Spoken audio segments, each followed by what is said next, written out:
del déglu del xool Feeling Dakar site bi lay jox information yu leer Feeling Dakar yaa ngi Feeling Dakar di nga am info yu leer ci people et sport politique Feeling Dakar yaa ngi Feeling Dakar Feeling Dakar notre plateforme d'information.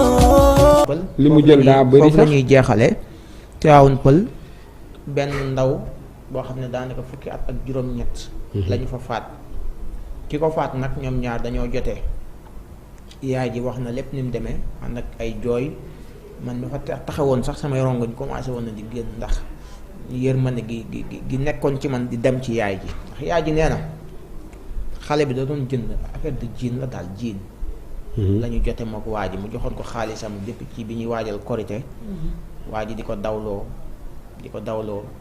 ba korité jàll mu woo ko ne ko kaay jël ci sa xaalis xam naa boobu ñu ngi koy bëgg a fexeel waa ji ne ko maa ngi añ te sama papa damaa yónni la ko wax loolu la ko njëkk a wax beneen mu waat ko mu ne ko waa su ma añee dinaa ñëw bi mu añee solo ba jekk dem fa fekk ko këram waaj ne ko nañu ànd fi ma dénkaane woon xaalis bi ma jox la sa xaalis noonu la ko yóbboo ci benn kii nee na fi ñuy waxee wax ci xaw a kii rek mu jël benn armam bu xaw a kii mooy paaka yu kii yooyu nee na bu gudd la sax dóor ko ci cuisse bi maanaam da ko jam ci cuisse bi ba mu fëll rocciwaat ko maire bi muy natt loolu sama yaram dafa daw nee na bi ñu ko defee loolu dañoo daw bàyyi ko fa deret ji di sotti xale baa ngi nii kii lañu rey deret ji di sotti lu baree bari ba benn borom saret moo ko fa romb nee na boobu mënatul wax sonn na mu tàllal ko loxo muy onk di ko tàllal loxo kooku ñëw jël ko mook ci mu àndaloon yóbbu ko hôpital yaay ji nee na man ñëw naa ko hôpital tiim ko xam ne sama doom day dem pare naa ci nii lañ ko ñàkkee terewul ki ko def itam jàpp nañ ko te ay pexe lañ ko lalal ba daal di koy yóbbu jàpp nañ ñi ko ñu mu àndaloon jàpp nañ ko il paraît que ànduloon ak kenn suma juumul wala ki mu àndaloon kenn la waaye moom daal police teg na ko loxo ba ci enquête boobu sax ci la yaay ji xame ni yi fi demee lépp ba mën koo waxaat nit ñi dégg ko. mais la moo tax moom mu rey ko ci ban raison la ko reyee.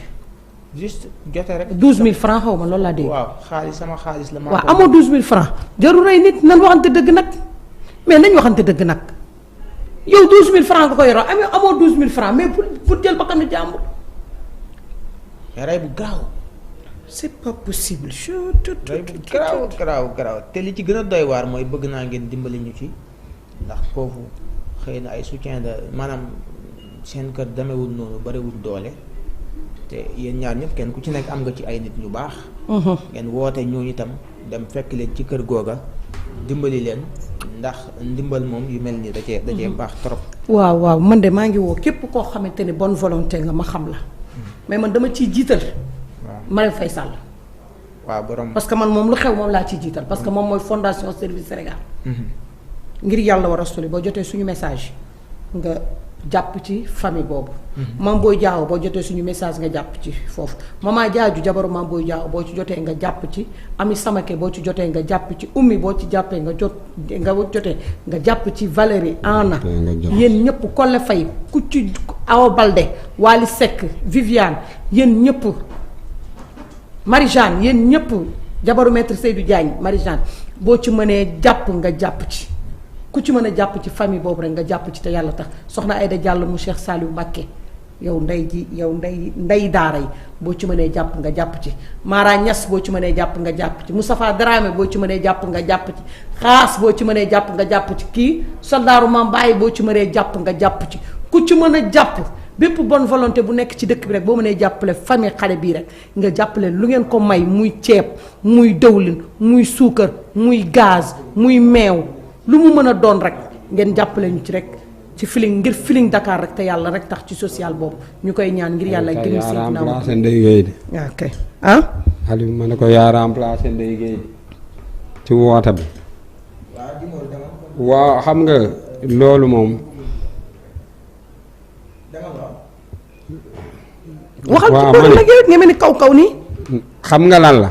waaw Aliou déglul gars moom yoonam nekku ci yow yoonam ni sa yoon nekku ci moom yow waxal rek yow tugal fu waaw nga soof taraw yow da ngaa yabaate non ma ni waa ayca mais ñii mënuñoo bàyyi ba affaire yi pare xoola kaay ma wax la benn affaire waaw wuy ma waa ndéygee yow lan la yow Jimbori temps yëg nga succès de yow temps yëg nga succès de waaw ndéygee mii yabaate na de Aliou luy succès temps yëg nga succès de da ngaa yëg succès am succès boobu xaw ma la dimbale ma nga naan mais kaay wax la nag Feeling Dakar temps barki Seexuna Ahmad rek non ndéygee xam nga yow li ngay xool nii Feeling Dakar daa yokku waaw da ngay déglu ndéygee ma wax la dara ndéygee ma wax la dara xoola man sama xam-xam laa fi indi yow xoolal déggal kii. bul ma wax succès quoi. succès mais sa xam-xam ba nga ko amee yaa ngi toog. yàlla moo ko. ba nga ko amee yaa ngi toog bu ma wax yooyu.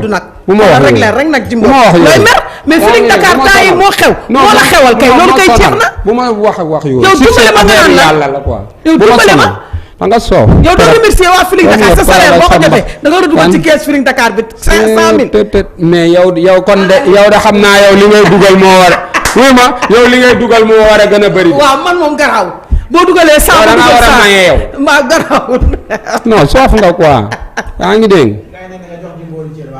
non kii dafa soof quoi yaa ngi dégg.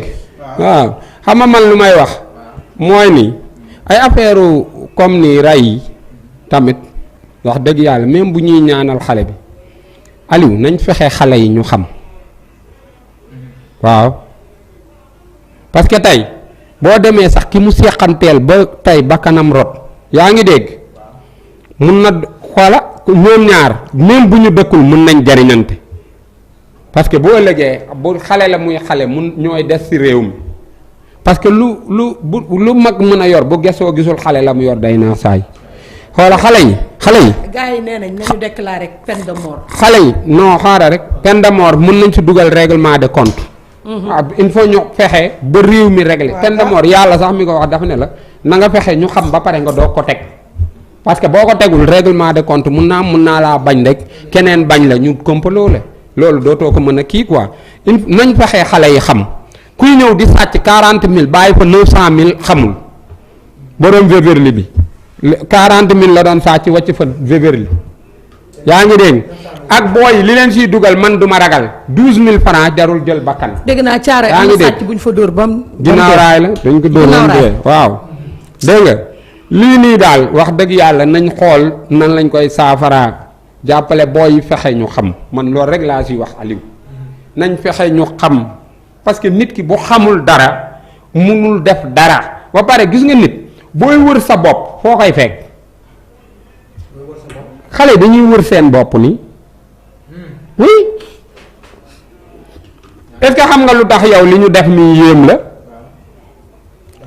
non yow da ngaa xam sa bopp ñoom dañuy wër seen bopp et puis tamit nguur gi mu jàppale ñu ngir yàlla ak yonent bi yaa ngi dégg Sénégal tamit baaru clandestin yi daa bari mbedd yépp baar la 200 francs nga màndi yaa ngi dégg 100 francs nga fóon dilian Aliou tamit loolu tamit ñu seet ko tamit waxa rek mbedd boo romb baara nga fa Aliou ba pare xoola boo demee Europe chaque jour ma wax la ko ne la xale boo amul 18 ans duñ la may pour nga dugg ci boutique jënd cigarette fii nag da ngay fekk xale bu am 7 ans ñu koy yónni ay cigarette di ko yónni cigarette demal jëndeek nangam nañ xool nit ñi def nañ delluwaat ci base bi fexe booy yi xam parce que ñoom ñooy rayante mag ñi rayante wuñ yaa ngi dégg waaw chaque jour ma wax la ne ñun dañoo am génération boo xam ne dañoo burle yaa ngi dégg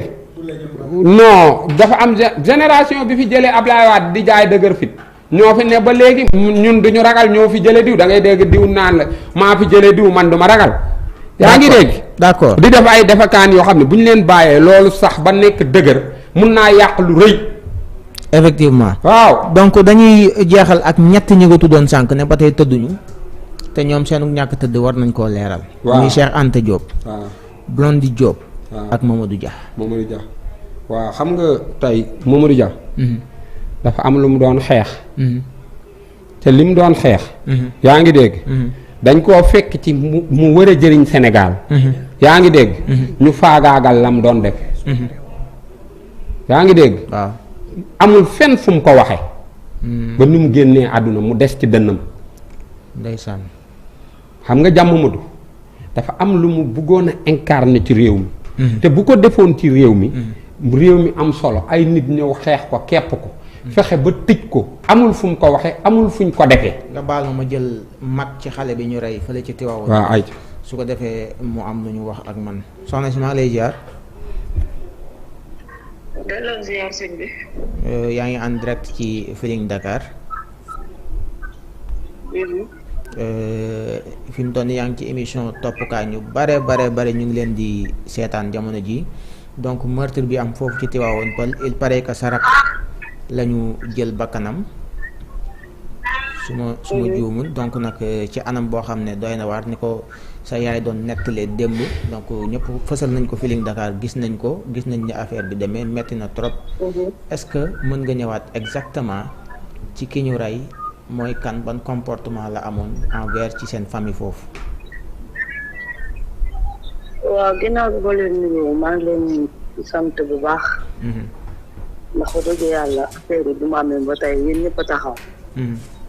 ñàkk nañ waaye tamit lu ñu waroon a metti rek seral nañ ko yéen tamit. jërëjëf. mais daal boo bëggee dégg-dégg daal metti na.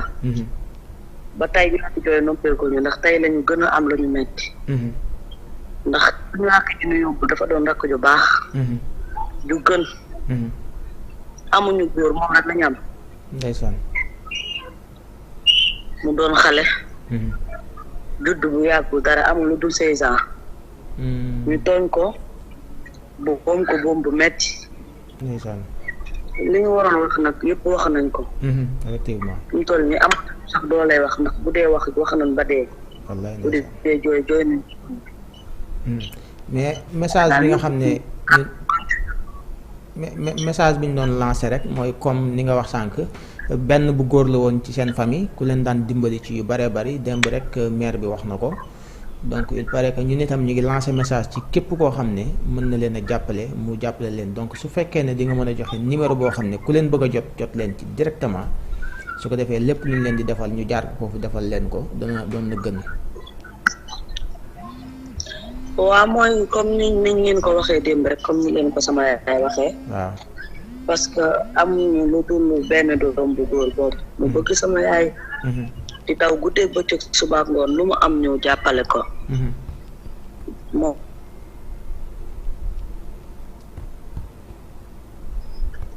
tooñ ñu nag tooñ bu metti. tooñ nañu ba ci kanamu yàlla. parce que suñu rek yoon na fi. amut ak di kaf di foo di ree. mais nii ñu def metti nañu torop ba ci kanamu yàlla.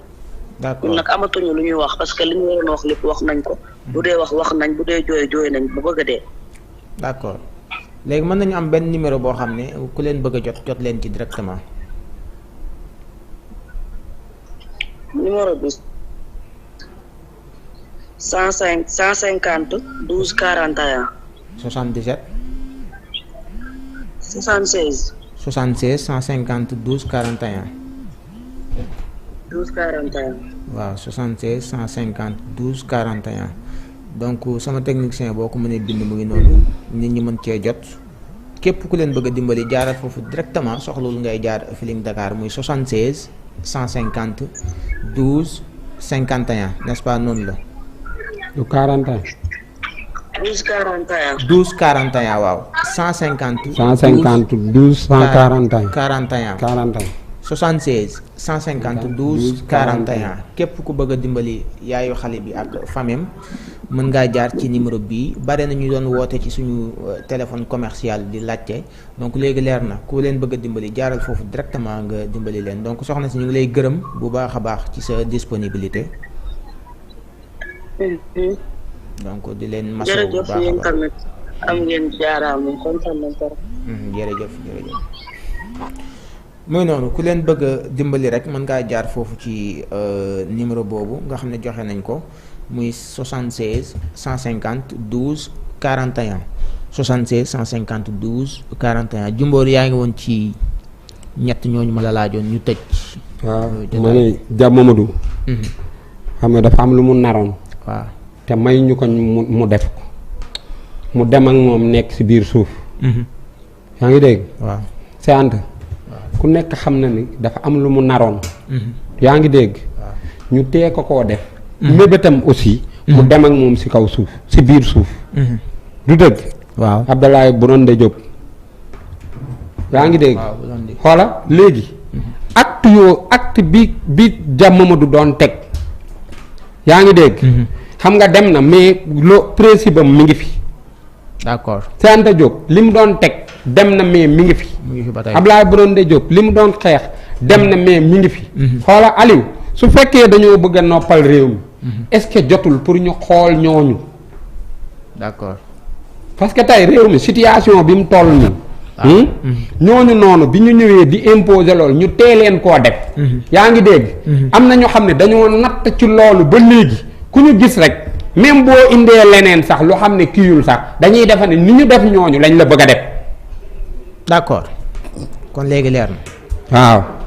loolu moom macha allah am na solo. waaw donc nañ fexee gëstuwaat ñooñu liñ bëggoon. liñ bëggoon.